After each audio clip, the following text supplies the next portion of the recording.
નમસ્કાર વિદ્યાર્થી મિત્રો. તરંગયંત્રશાસ્ત્રમાં આજે આપણે કારકોના ગુણાકાર વિશેનો અભ્યાસ કરીશું. મિત્રો, અગાઉ આપણે જોઈ ગયા કે કારકો એ ગાણિતીય ક્રિયાની સંજ્ઞા છે જે એક વિધેયનું બીજા વિધેયમાં રૂપાંતર કરે છે. કારકોની સાથે હંમેશા વિધેય હોય જ, એકલા કારકનો કોઈ અર્થ નથી અને કારકને હંમેશા વિધેયની ડાબી બાજુ દર્શાવવામાં આવે છે. કારકોના સરવાળા બાદબાકીમાં ક્રમનું મહત્વ નથી, એટલે કે કારકોનો ક્રમ બદલવા છતાં પરિણામ સમાન મળે છે. એટલે કે કારક એ પ્લસ કારક બી ઇઝ ઇક્વલ ટુ કારક બી પ્લસ એ અને કારક એ માઇનસ કારક B is equal to minus B કારક પ્લસ કારક એ જોવા મળે છે. એટલે કે ડાબી બાજુ અને જમણી બાજુના પરિણામો સમાન હોય છે. આજે આપણે કારકોના ગુણાકારમાં જોઈએ તો બે કે તેથી વધારે કારકો વડે એક જ વિધેય ઉપર કરવામાં આવતી ક્રમિક ક્રિયાવિધિને કારકોનો ગુણાકાર કહે છે. મિત્રો, બહુ જ અગત્યનું છે કારકોનો ગુણાકાર. કારકોના સરવાળા બાદબાકીમાં કારકો એક કરતો વધુ હતા, વિધેય એક જ હતું. જ્યારે કારકોના ગુણાકારમાં પણ વિધેય એક જ, જ્યારે કારકો એક કરતો વધુ હશે. અને આ કારકોની ગુણાકારમાં ક્રમિક ક્રિયાવિધિ થાય છે. એટલે કે વારાફરતી એક એક કારક મળતા નવા વિધેય ઉપર લાગુ પાડવામાં આવે છે. ધારો કે કારક એ અને કારક બી બે અલગ અલગ કારકો રજૂ કરે છે અને વિધેય એફએક્સ છે. આપણે કારક એ અને બીનો ગુણાકાર મેળવવો છે અને વિધેય તરીકે એફએક્સ લીધેલ છે. તો ગુણાકારની રીતે થશે કારક એ ઇન્ટુ કારક બી ઇન્ટુ એફએક્સ. વિધેય હંમેશા જમણી બાજુ જ હશે. આપણે પહેલાં કારક બીની વિધેય ઉપર ક્રિયાવિધિ કરીશું અને ત્યારબાદ કારક એની ક્રિયાવિધિ કરીશું. આમ કારકોની ક્રમિક ક્રિયાવિધિ કરીશું. અહીં વિધેય એફએક્સ ઉપર પ્રથમ કારક બીની ક્રિયાવિધિ થાય છે અને જ્યારે કારક બી વિધેય એફએક્સ ઉપર લાગુ પાડવામાં આવે છે ત્યારે મળતું નવું વિધેય એફ ડેશ એક્સ છે. એટલે કે અહીં લખી શકાય કે વિધેય એફએક્સ ઉપર કારક બી લાગુ પાડીએ ત્યારે એફ ડેશ એક્સ વિધેય મળે છે. બીજા અર્થમાં કારક બી ઇન્ટુ એફએક્સ બરાબર એફ ડેશ એક્સ. હવે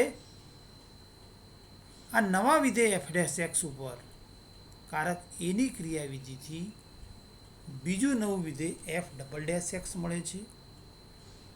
એટલે કે કારક A into F double dash x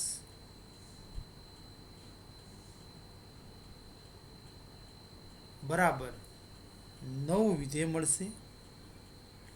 તો કારક A into F dash X બરાબર એફ ડબલ ડેશ એક્સ થશે. તો અહીં આપણે લખવું હોય તો લખી શકીએ કે કારક એ ઇન્ટુ કારક બી ઇન્ટુ એફએક્સ બરાબર એફએક્સ ઉપર કારક બી લાગુ પાડીએ ત્યારે નવું વિધેય એફ ડેશ એક્સ મળે છે. એટલે કે અહીં લખી શકાય હજુ કે બરાબર કારક A into F dash x અને એફ ડેશ એક્સ ઉપર કારક એ લાગુ પાડીએ ત્યારે નવું વિધેય એફ ડબલ ડેશ એક્સ મળે છે. આમ કારકોના ગુણાકારમાં હંમેશા જમણેથી ડાબી બાજુ ક્રિયાવિધિ કરવામાં આવે છે. એટલે કે કારકોને જમણેથી ડાબી બાજુ દર્શાવાય છે. તો કારક એ અને બીની વિધેય એફએક્સ ઉપરની ક્રિયાવિધિ જોઈએ તો તેને આપણે લખી શકીએ કે કારક A into B into FX બરાબર કારક એ ચોરસ કૌંસમાં કારક બી ઇન્ટુ એફએક્સ, એટલે કે પહેલાં વિધેય એફએક્સ ઉપર કારક બી લાગુ પાડીએ તો વિધેય એફએક્સ ઉપર જ્યારે કારક બી લાગુ પાડીએ છીએ ત્યારે નવું વિધેય એફ ડેશ એક્સ મળે છે. એટલે કે કારક એ ચોરસ કૌંસમાં કારક બી ઇન્ટુ એફએક્સ કારક બી ઇન્ટુ એફએક્સ બરાબર થશે એફ ડેશ એક્સ, એટલે કે બરાબર કારક A into F dash x. અને એફ ડેશ એક્સ ઉપર જ્યારે કારક એ લાગુ પાડીએ ત્યારે નવું વિધેય એફ ડબલ ડેશ એક્સ મળે છે. એટલે કે કારક A into B into F X બરાબર એફ ડબલ ડેશ એક્સ નવું વિધેય મળ્યું તેમ કહી શકાય. દાખલા તરીકે કારક એ બરાબર 4x² લીધેલ હોય અને કારક બી બરાબર d/dx આપેલ હોય અને વિધેય એફએક્સ બરાબર એ x⁻³ આપેલ છે. તો કારક એ ઇન્ટુ કારક બી ઇન્ટુ એફએક્સ, એટલે કે પહેલાં કારક બી વિધેય એફએક્સ ઉપર લાગુ પાડીએ અને મળતા પરિણામ ઉપર કારક એ લાગુ પાડીએ તો એ બરાબર 4x² ચોરસ કૌંસમાં કારક બી બરાબર d/dx અને વિધેય એફએક્સ બરાબર ax⁻³ તો જ્યારે વિકલનકારક d/dx વિધેય ax⁻³ ઉપર લાગુ પાડીએ તો એક્સને સાપેક્ષ વિકલન કરીએ તો એ અચળાંક થશે. એટલે અચળાંક એ અને x⁻³ એક્સને સાપેક્ષ વિકલન કરીએ તો x⁻n નું વિકલન nx⁻n-1, બીજા અર્થમાં અહીં n બરાબર 3 છે એટલે તેનું વિકલન થશે 3x⁻³ - 1 એટલે કે 3x². એટલે કે જ્યારે વિકલનકારક d/dx ax⁻³ ઉપર લાગુ પાડવામાં આવે ત્યારે નવું વિધેય 3ax² મળશે અને આ નવા વિધેય ઉપર કારક એ 4x² જ્યારે લાગુ પાડવામાં આવે તો 4x² એટલે કે આની સાથેનો ગુણાકાર થશે એટલે કે નવું વિધેય મળશે 4x² × 3ax² બરાબર 12ax⁻⁴ એટલે કે કારક એ ઇન્ટુ કારક બી ઇન્ટુ એફએક્સ બરાબર 12ax⁻⁴ નવું વિધેય મળશે. જો કોઈ એક કારક ક્રમ પ્રમાણે એક કરતો વધુ વખત વપરાયો હોય, ઉપરનામાં આપણે બે અલગ અલગ કારકો લીધેલા છે, કારક એ અને કારક બી. જો કોઈ એક કારક ક્રમ પ્રમાણે એક કરતો વધુ વખત વપરાયો હોય તો તેને ઘાતાંક વડે દર્શાવાય છે. દાખલા તરીકે અહીં લખ્યું છે કારક એ ઇન્ટુ કારક એ ઇન્ટુ એફએક્સ, બીજા અર્થમાં કારક એ ની એ ઉપર 2 ઇન્ટુ એફએક્સ. એ જ રીતે કારક 4 વખત વપરાયો કારક એ ઇન્ટુ કારક એ ઇન્ટુ કારક એ ઇન્ટુ કારક એ ઇન્ટુ એફએક્સ તો કારક એ ની 4 ઇન્ટુ એફએક્સ લખી શકાય. બીજા અર્થમાં કારક એ અહીં કારક એ ની 2 એટલે કે કારક એનો વર્ગ નથી પરંતુ કારક એની વિધેય એફએક્સ ઉપર 2 વખત ક્રિયાવિધિ કરવાની છે. કારક એની n ઘાત હોય તો કારક એની n વખત ક્રિયાવિધિ વિધેય એફએક્સ ઉપર કરવાની છે તેમ કહી શકાય. ધારો કે કારક એ બરાબર d/dx હોય અને એફએક્સ બરાબર sin x આપેલું હોય અને કારક એ ઉપર 2 ઇન્ટુ એફએક્સ શોધવાનું હોય તો આપણે લખી શકીએ આ બંને ઉલટું સાચું છે એટલે કારક એ ટુ બરાબર કારક એ ઇન્ટુ કારક એ, એટલે કે ડી બાય ડીએક્સનો square into sine X, D by ડીએક્સનો સ્ક્વેર એટલે કે ડી બાય ડીએક્સ કારક 2 વખત લાગુ પડવાનો છે વિધેય સાઇન એક્સ ઉપર. તો પ્રથમ વખત જ્યારે સાઇન એક્સ ઉપર વિધેય કારક ડી બાય ડીએક્સ વિકલન કારક લાગુ પાડીએ ત્યારે સાઇન એક્સનો એક્સને સાપેક્ષ વિકલન થશે કોસ એક્સ, એટલે કે ડી બાય ડીએક્સ લાગુ પાડતા નવું વિધેય કોસ એક્સ મળશે. અને આ નવા વિધેય કોસ એક્સ ઉપર ફરીથી વિકલન કારક ડી બાય ડીએક્સ લાગુ પાડીએ તો કોસ એક્સનું વિકલન થશે માઇનસ સાઇન એક્સ, એટલે કે અહીં માઇનસ સાઇન એક્સ મળે છે. અને એફએક્સ બરાબર એટલે અહીંથી કારક એ ઇન્ટુ કારક એ ઇન્ટુ એફએક્સ બરાબર માઇનસ સાઇન એક્સ, અને સાઇન એક્સ બરાબર વિધેય એટલે કે અહીં લખી શકાય કે બરાબર માઇનસ એફએક્સ, અને બંને બાજુથી એફએક્સ જો છેદ ઉડાડીએ તો અહીં મળે કે કારક એ ઇન્ટુ કારક એ બરાબર -1 જવાબ આવે. એટલે કે બે કારકો કારક એનો ગુણાકાર કરતો આપણને -1 પરિણામ મળે છે. કોમ્યુટેટિવ ગુણધર્મ. તો કોમ્યુટેટિવ ગુણધર્મ એટલે કે કારકોના સરવાળા બાદબાકીમાં ક્રમનું મહત્ત્વ નથી, એટલે કે ક્રમ બદલવા છતાં પણ સમાન પરિણામ મળે છે. તે જ રીતે કારકોના ગુણાકારમાં ક્રમ બદલવાથી હંમેશા સમાન પરિણામ મળતું નથી. તો કારકોના ગુણાકાર માટે કોમ્યુટેટિવ ગુણધર્મ આપણે જોઈએ. બીજા અર્થમાં કારકોના ગુણાકાર માટે તે હંમેશા સત્ય છે કે કેમ તે ચકાસીએ તો અહીં જો કારક એ અને બી બે અલગ અલગ કારકો હોય અને કારકોનો ક્રમ બદલતો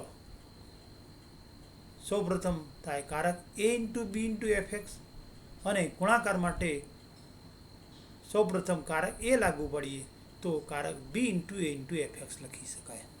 એટલે કે વિધેય એફએક્સ આપેલું હોય, બે કારકો કારક એ અને બી આપેલા હોય, અને કારક એ અને બીનો ગુણાકાર કરવો હોય તો અહીં બે રીતે લખી શકાય, કારક એ ઇન્ટુ કારક બી ઇન્ટુ એફએક્સ અથવા કારક બી ઇન્ટુ કારક એ ઇન્ટુ એફએક્સ. અને આ બંને પરિણામો જે નવું વિધેય આપે છે તે હંમેશા સમાન હોય એવું કદાપી કહી શકાય નહીં. બંનેના પરિણામો સમાન હોય પણ ખરા કે ન પણ હોય, અને તેનો આધાર એ કારકના પ્રકાર ઉપર એટલે કે ગાણિતીય પ્રક્રિયા ઉપર રહેલો છે. જ્યારે કારકોના સરવાળા બાદબાકીમાં કારકો ગમે તે હોય પરંતુ હંમેશા ક્રમ બદલવાથી સમાન પરિણામ જ મળે છે. કારકોના સરવાળા બાદબાકીમાં ક્રમનું મહત્ત્વ નથી, પરંતુ કારકોના ગુણાકારમાં ક્રમ બદલવાથી સમાન પરિણામ મળે કે ન પણ મળે તેનો આધાર એ કારકના પ્રકાર ઉપર રહેલો છે. તો નંબર 1, જો કારક એ ઇન્ટુ કારક બી ઇન્ટુ એફએક્સ બરાબર કારક બી ઇન્ટુ કારક એ ઇન્ટુ એફએક્સ હોય, એટલે કે કારક એ અને બી બે કારકો આપેલા હોય અને તેમના ગુણાકારમાં કારકોનો ક્રમ બદલવામાં આવે અને ક્રમ બદલવા છતાં પણ જો પરિણામ સમાન મળતું હોય તો કારકો એ અને બી કોમ્યુટ થાય છે તેમ કહેવાય. ટૂંકમાં જે કારકો તેમના ક્રમ ઉપર આધારિત નથી અને સમાન પરિણામ આપે છે તેમને ક્રમ વિનિમય કારકો કહે છે. આવા કારકો કોમ્યુટ થાય છે તેમ કહી શકાય. દાખલા તરીકે કારક એ બરાબર 3+ અને કારક બી બરાબર 4+, અને વિધેય એફએક્સ બરાબર એએક્સ આપેલ હોય તો કારક A into B into FX એ બરાબર 3+, કારક બી ઇન્ટુ એફએક્સ એ 4+ax, પરિણામે 4+ax, અને કારક એ લાગુ પાડીએ તો 7 પ્લસ AX. તે જ રીતે કારક બી ઇન્ટુ એ ઇન્ટુ FX લઈએ તો 4 પ્લસ કૌંસમાં 3 પ્લસ AX પરિણામ મળશે 7 પ્લસ AX. એટલે કે કારક A into B into FX બરાબર કારક બી ઇન્ટુ એ ઇન્ટુ FX. બંને કારકોનો ક્રમ બદલવાથી પરિણામ સમાન મળે છે. એટલે કે કારકો એ અને બી કોમ્યુટ થાય છે તેમ કહી શકાય. તે જ રીતે કારકો એ બરાબર અચળ એ અને કારક બી બરાબર દ્વિતીય વિકલન કારક d2/dx² લઈએ અને વિધેય fx બરાબર ax લેવામાં આવે તો આ જ રીતે ગુણાકાર કરવા છતાં ક્રમ બદલવાથી સમાન પરિણામ મળે છે. એટલે કે કારકો એ અને બી કોમ્યુટ થાય છે. જો કારક A into B into FX બરાબર કારક બી ઇન્ટુ એ ઇન્ટુ FX હોય તો કારક એ અને બી કોમ્યુટ થતા નથી તેમ કહેવાય. બીજા અર્થમાં જો બે કારકો એ અને બી આપેલા હોય અને વિધેય FX આપેલ હોય અને વિધેય FX ઉપર કારક એ અને બીનો ગુણાકાર કરવામાં આવે તો કારક એ અને બીના ગુણાકારમાં ક્રમ બદલવામાં આવે અને ક્રમ બદલીને જો પરિણામ મેળવવામાં આવે અને બંને પરિણામો જુદા હોય એટલે કે કારક A into B into FX બરાબર કારક બી ઇન્ટુ એ ઇન્ટુ FX મળે તો કારકો એ અને બી કોમ્યુટ થતા નથી તેમ કહેવાય. બીજા અર્થમાં પરિણામનો આધાર એ ક્રિયાવિધિના ક્રમ ઉપર રહેલો છે. આમ જે બે પ્રક્રિયાના પરિણામ કારકોના ક્રમ બદલવાથી સમાન મળતા નથી એટલે કે જુદા જુદા પરિણામો આપે છે તેવા કારકોને ક્રમ વિનિમય નહીં કરતા કારકો એટલે કે કારકો કોમ્યુટ થતા નથી તેમ કહેવાય. ધારો કે કારક એ બરાબર d/dx અને કારક બી બરાબર 3x² અને વિધેય fx બરાબર sin x છે. તો સૌ પ્રથમ કારક A into B into FX શોધીએ તો કારક A into B into FX અને ગુણાકારમાં હંમેશા જમણેથી ડાબી બાજુ ક્રિયાવિધિ કરવાની છે. તો કારક એ બરાબર d/dx અને કારક બી બરાબર 3x². તો વિધેય sin x ઉપર સૌ પ્રથમ વિધેય કારક બી 3x² લાગુ પાડીએ તો ચોરસ કૌંસમાં 3x² ઇન્ટુ sin x એટલે કે 3x² ઇન્ટુ sin x નો ગુણાકાર થશે એટલે કે નવું વિધેય આપણને મળશે 3x² ઇન્ટુ sin x. અને આ નવા વિધેય 3x² ઇન્ટુ sin x ઉપર જ્યારે વિકલન કારક d/dx લાગુ પાડવામાં આવે ત્યારે બંને પદો u એ ઇન્ટુ બીની રીતે વિકલન કરીએ તો સૌપ્રથમ 3x² અને sin x પૈકી sin xને અચળ રાખીએ અને 3x²નું વિકલન કરીએ પ્લસ બીજી વખત 3x²ને અચળ રાખીએ અને sin xનું વિકલન કરીએ તો વિકલન કારક d/dx લાગુ પાડીએ તો sin xને અચળ રાખીએ અને 3x²નું વિકલન કરીએ plus 3x² into d/dx into sin x તો sin x અને d/dx જો 3x² ઉપર લાગુ પાડવામાં આવે તો x3 અચળ અને x²નું વિકલન થશે 2x⁻² - 1 એટલે કે પરિણામ આવશે 6x. બીજા અર્થમાં પહેલું પદ થશે 6x ઇન્ટુ sin x.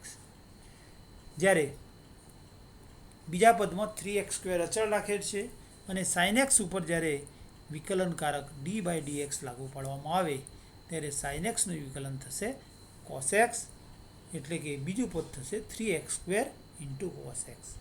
પરિણામે કારક A into B into FX બરાબર પરિણામ 1 6x sin x plus 3x² cos x મળશે. હવે કારકોનો ક્રમ બદલીએ કારક 2 ઇન્ટુ કારક એ ઇન્ટુ FX લઈએ. પ્રથમ વિધેય FX ઉપર કારક એ લાગુ પાડીએ અને ત્યારબાદ મળતા પરિણામ ઉપર કારક બી લાગુ પાડીએ ત્યારે મળતું પરિણામ જોઈએ તો કારક બી ઇન્ટુ કારક એ ઇન્ટુ FX बराबर कारक बी बराबर 3x² इंटू सौ प्रथम विकलन कारक dy/dx विधेय sin x ઉપર લાગુ પાડીએ તો 3x² ચોરસ કૌંસમાં dy/dx ઇન્ટુ sin x અને sin x ઉપર જ્યારે વિકલન કારક dy/dx લાગુ પાડીએ ત્યારે નવું વિધેય cos x મળશે અને આ cos x ઉપર નવો કારક એટલે કે કારક 3x² લાગુ પાડીએ તો 3x² અને cos x નો ગુણાકાર થશે એટલે કે પરિણામ મળશે 3x² ઇન્ટુ cos x. આમ બંને કારકોના ક્રમ બદલવાથી મળેલા પરિણામ 1 અને પરિણામ 2 જોઈએ તો પરિણામ 2 કરતાં પરિણામ 1માં વધારાનું પદ પ્લસ 6x sin x છે. બીજા અર્થમાં પરિણામ 1 અને 2 ઉપરથી સ્પષ્ટ છે કે 1 અને 2 સમાન નથી એટલે કે કારક a into B into fx is not equal to કારક b into a into fx. બીજા અર્થમાં કારકો a અને b કોમ્યુટ થતા નથી તેમ કહી શકાય. એટલે કે કારકોના ગુણાકારમાં હંમેશા કારક a into B is equal to કારક b ઇન્ટુ a થાય તે શક્ય નથી. કારક a ઇન્ટુ બી બરાબર કારક b ઇન્ટુ a થતું હોય તો કારકો a કોમ્યુટ થાય છે તેમ કહેવાય. અને જો કારક a into B is not equal to કારક b ઇન્ટુ a જોવા મળે તો કારકો a અને b કોમ્યુટ થતા નથી તેમ કહેવાય. એટલે કે કારકોના ગુણાકારમાં હંમેશા ક્રમનું મહત્ત્વ છે. ક્રમ બદલવાથી પરિણામ સમાન મળે કે ન પણ મળે તેનો આધાર એ કારકના પ્રકાર ઉપર રહેલો છે. ટૂંકમાં બીજગણિતમાં હંમેશા a ઇન્ટુ બી બરાબર b ઇન્ટુ a થાય છે. 3 ઇન્ટુ 4 12 અને 4 ઇન્ટુ 3 બરાબર પણ 12.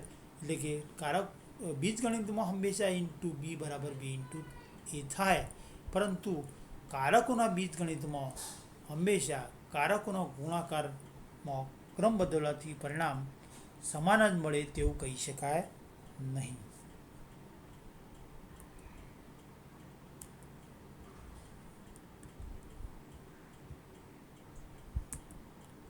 Thank you for watching.